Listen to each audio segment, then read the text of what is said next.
балалық дәурен бала екен. Қайтсе де жақсылардың қасына еріп, ел танып жүр көргенім теріс болмас. Олай болса, мен саған ризамын.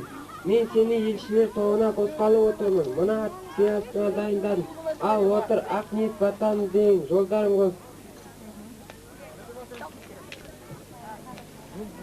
Тел қоңыр атқа мінген Қазыбек ара қонып ордаға жетеді.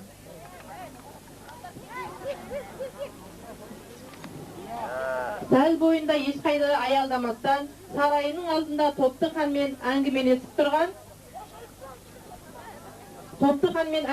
тұрған Тауке ханға кезігеді. Тауке хан баланың көзіндегі ұшқынды байқаған, одан жөлдірей бастайды.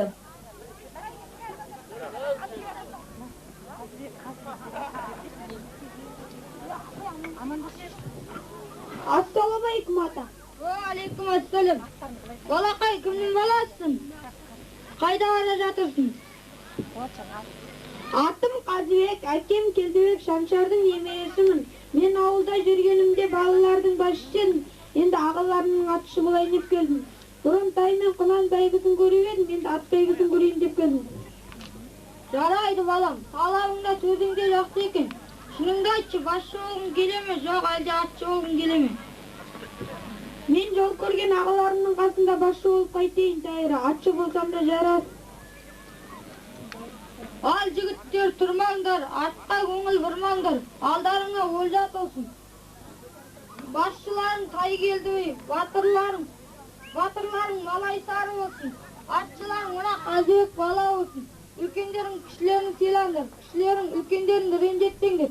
Баратын жерлерің бағасып қанын тасып тұрған ел ғой.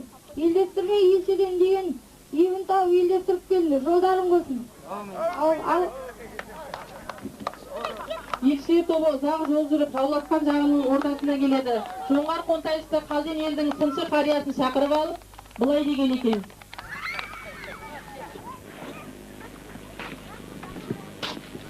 Не байқадың? Елшілердің арасынан сыз шашитын адам көзге шолықпады. Бірақ аттауын көрейін деп қораға кірсем, аяқ қолы серпіліп, аузынан от шашқан бір жас бала жатыр екен. Менің ойымша баланың онысы қолым өткенде сүймеймін, аяғым өткенде қарғимын, аузым өткенде сөйлеймін деген ишараты. Сен де аузыңнан шалына, ақылыңнан адаса бастаған екенсің. Ол өзі бала болса, ақылы шала болады емес пе? Ал жатқан жері аттың қасы болса, ішкені бақырдың асы болса, ол патшада қандай күн болмақ, көп болса аттарына ие болып қайтар. Өлеңде өзге едік, өрлікті төменге едік, алда тасыр. Иіліп алдыңа келдік, берсең алып, бермесең қашып кетеміз. Ендігі сөзді өзіңізге салдық. Жан аузыңды. Қай келден кейін ешкімнің сөйлеуге батылы жетпесе керек, соны сезген Қазыбек. Ерден несі артық, бірақ асым бет артық, жерден несі артық, бірақ ұлыс жол артық. Ел еңбек емес, еркебелек емес, таттақсың. Айт жатыңды. Біз қазақ деген мал баққан елміз. Жайлап жатқан мекеніміз қазақ даласы. Елімізден құт береке қашпасын деп, жерімізді жаулар баспасын деп, найзақ үкі таққан елміз. Жан-тұзымызды ақтай білген, досымызды сақтай білген елміз. Атадан ұл туса құл болам деп тумайды, анадан қыз туса күң болам деп тумайды. Темірмін деме тезін тат, жаңбырменен шайырлар. Шымырмын деме шыныңды айт, шым суырмен қайырлар. Жаңа үйренген жас тұлпар жарысқалы келгенмін. Сен темірде, мен темір еріккелі келгенмін. Қазақ қалмақ баласын табыстыруға келгенмін. Табыспаққа көнбесең тұрысатын жеріңді айт. Сен қаламда, мен арыстан алысқалы келгенмін.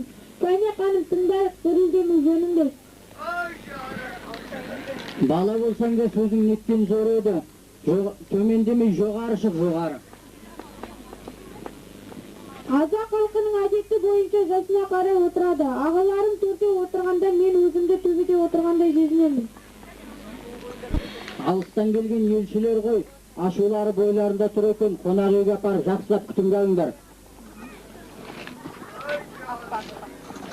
Уа тақсыр, жұдырықбай баланың осыншама сөзінен дүрлік кескенің не? Сендер ол сөзді білген жоқсыңдар. Өңменімнен сұғып айтқанда екі иығынан екі аю аузынан от шашып тырпетіп көршілеп тұрды. Содан қатты сескенгендіктен о балаға қайтарып айтар жауабым жоқ. Әлгі адам көрер сетін көрер көзім жоқ. Мал жанын түгендеп алдына салып беріңдер. Қазыбекті маған шақырып жүр.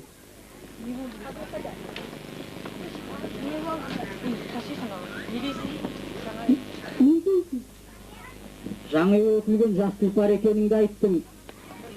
Мірдің оғындай сөзіңнен буындарым шымырлап, қанша тырыссам да қасарысып тұра алмадым. Қасарсаң қан жеңетіңе де көзім жетті.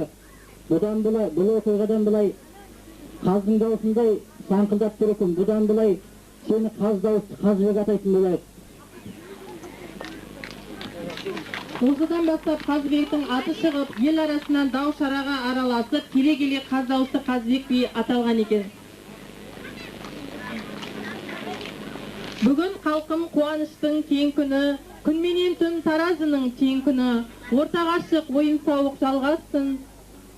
Шарықтасын домбыраның күмбірі дегеле, келесі кезекті Құлиев Төребекке береміз. Терме орындайды, қабыл алыңыздар.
Кешегі жүрген жаңағай отырған мынау шалмысың.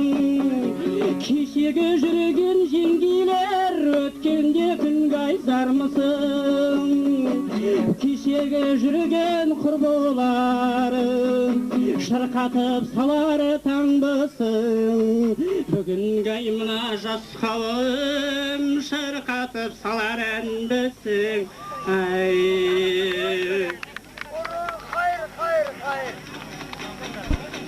Қарамай кетсең анағай боласың қалып табағай.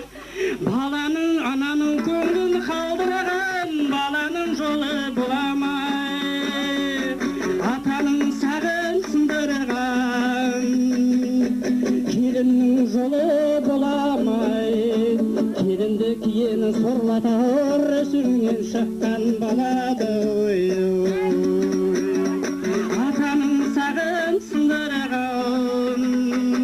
Келіннің жолы боламай, келінді киені сорлатар ішінен шыққан баладай.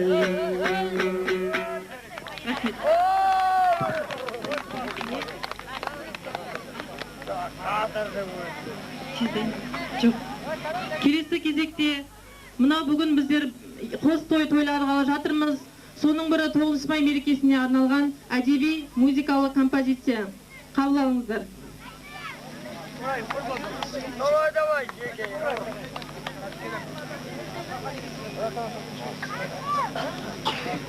Сынықтары сүйікті дос құлағын шыңылдатты. Ай өтпек, жылдар өтпек, ғасыр өтпек.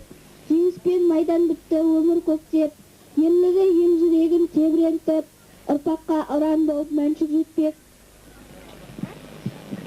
Еліне екі талай күн туғанда, мәншік жан қыз болса да тең ба бұлға. Жауына жағаласқан қарсы тұрып, ерлікпен қаза тапқан өшпес тұлға. Мәншік жан бейне оттай сөндің жанып, сүйсінен істеріңе мейірім қанып.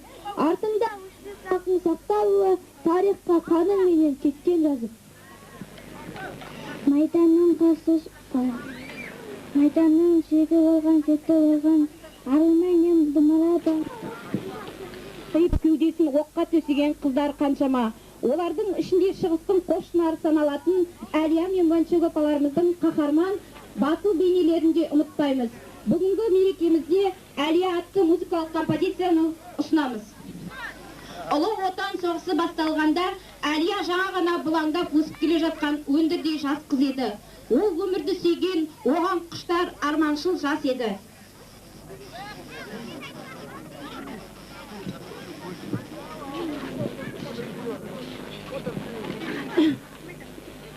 Әлия, оқуыңда бітті ғой, бізден бірге елге қайтасың ба? Жоқ апа, ренжімеңіз, мен елге қайтпаймын. Қызықты да аяулы балалық шағым өткізген Ленинградқа қауіп төніп тұрғанда қорғауға қатысуым керек. Я, оның отанға деген шексіз сүйіспеншілігі, басқыншыларға деген қаталдығы оны ұрыс даласына аттандырды. 1944 жыл ауыл-ауылға, әрбір үйлерге майданнан қаралы хаттарда келіп жатты.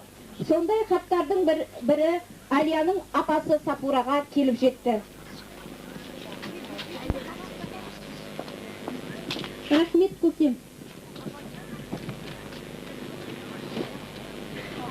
Саламатсыз ба, Сапура? Сіз мүмкін таңқаларсыз, бірақ Әлия менің майдандас құрбым болғандықтан бәрін жазуға мәжбүрмін. Жағдай былай болды, қымбатты Сапура. Көз алдыңызға елестете алмайсыз. Әлия жоқ дегенге тіпті сенгің де келмейді. Біздің бөлімше шабуылға шығып, фашисттерден елді пункттерді азат еткенде Әлия ауыр жараланды. Арада бірнеше сағат өткеннен кейін көз жұмды. Мен онымен барлық уақытта бірге болдым. Ол өзі туралы сізге хабарлауды және сәлем жолдауды өтінді. Я, ол өзін нағыз батырларша ұстады. Әлияның есімі адамзат тарихында мәңгі қалады. Сәлеммен сізге, Надежда Матвеева. Қайтейін, Әлияжан, отаның үшін жас өміріңді қидың ғой. Мен сенің ерлігіңе тәнтімін.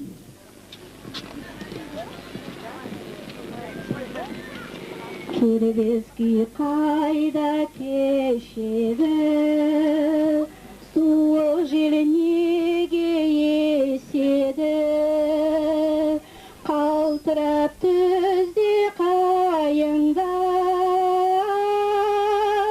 қалқашым қайда деседі. Неге тұр бүгін жайнамай, қызыл гүл қайда құлпырған, неге отыр бұл сайрамай,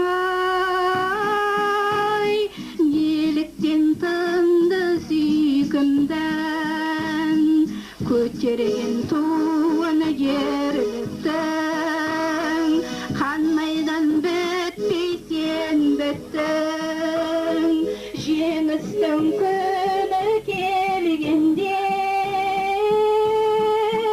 айнамау сені мен күттім.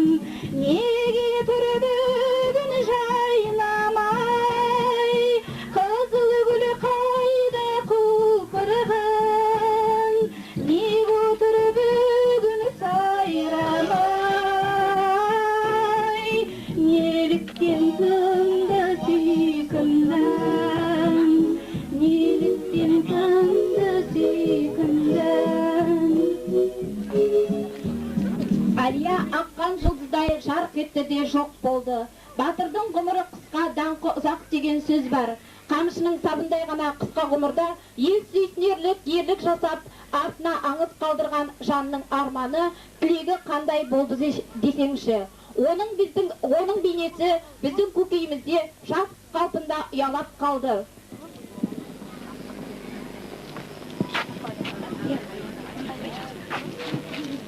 Даламыздың даңқысы, балауса гүл балғын қыз, жанын қиып қалқы үшін жанып түсіп ақ жұлдыз.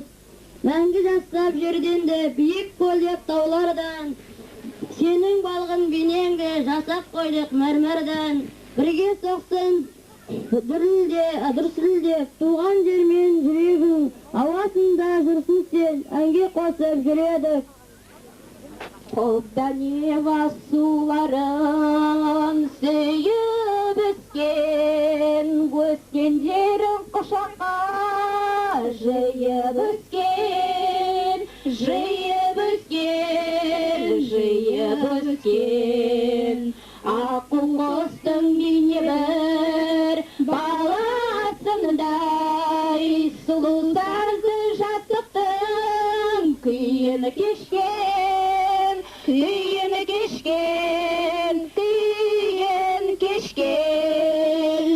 Әй ару қызы сен халқымның, әй батыр қызы сен халқымның, ерке құсы сен даламның.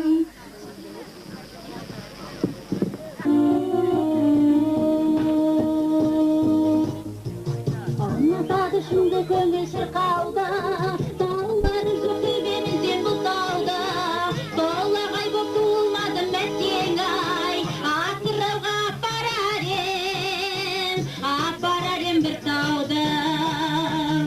Шыңдарманда төбесі көп сөз берген, бекер ана немелі сөздеген. Обаладыр адырларды төбеде, төбелерді тау деседі, тау деседі біздің ел. Ерліктері айналмайтын елеске, атыраудың алыбының нәресте. Ерел атқа ерен салмай елеске, Махамбеттің өзі бір тау, өзі бір тау емес пе?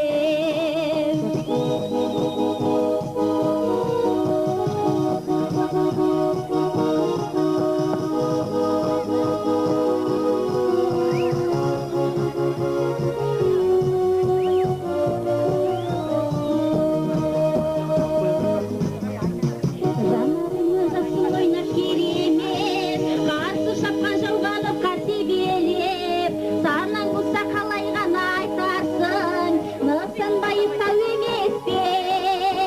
тау емес пе төбеде. Ауылдары таудан асқан сырбаздай, жүздеріңде шабыт оты жүрмаздай, біздің қырда қыдыр сүйген бір жаздай. Тұманбайлар кетер мекен жыр жазбай.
жатыр дейді.